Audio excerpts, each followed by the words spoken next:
네, 후보들 공약 살펴보셨는데 이 문제는 특히 재원이 얼마나 들지 답을 받기도 또 검증하는 데도 어려움이 있었습니다. 그래서 각 후보 측에 지역 균형 발전 정책의 방향성을 살펴볼 수 있는 이 쟁점 몇 가지에 대한 질문을 던졌습니다. 이어서 송명훈 기자가 전해드립니다.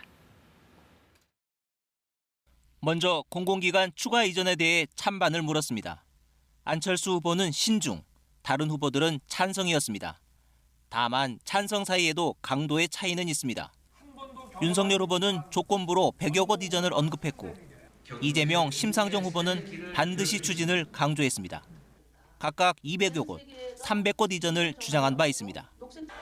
과거 진행된 공공기관 이전에 대한 엇갈린 평가는 넘어야 할 산입니다.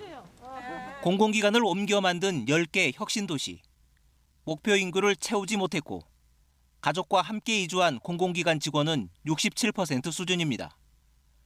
인구가 늘었다지만 수도권이 아닌 주변에서 대부분 흡수됐습니다.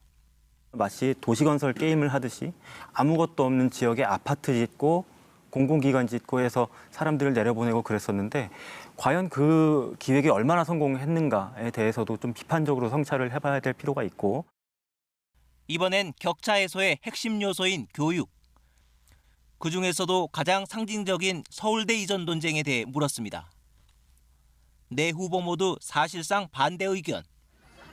이재명 후보는 과학기술 중심의 지방대학을, 윤석열 후보는 산학융합형의 권역별 거점 대학을 대안으로 제시했습니다. 결국 지방대 수준을 끌어올리자는 구상인데 관건은 그간에도 봐왔듯 과연 실행이 가능한가입니다.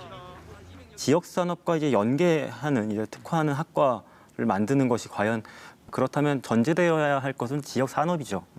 그러니까 어떤 지역산업, 어떤 경쟁력 있는 지역산업이 이미 존재하고 있느냐에 따라서 이 정책은 실패할 수도 있고 성공할 수도 있는 거죠. 수도권 규제와 비수도권 투자 중에서 무엇이 우선돼야 하느냐는 질문도 해봤습니다. 대부분 비수도권 투자에 무게를 두고 있었습니다.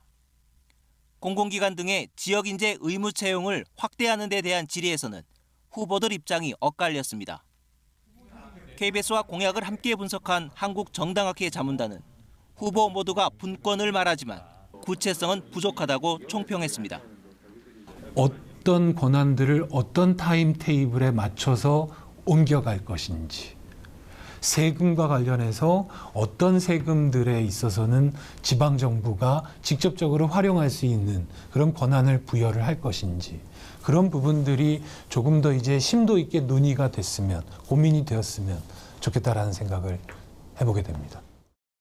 또 수도권과 비수도권의 불균형은 우리 사회의 오랜 과제임에도 불구하고 각 후보의 해법이 과거와 크게 다르지 않다고 총평했습니다.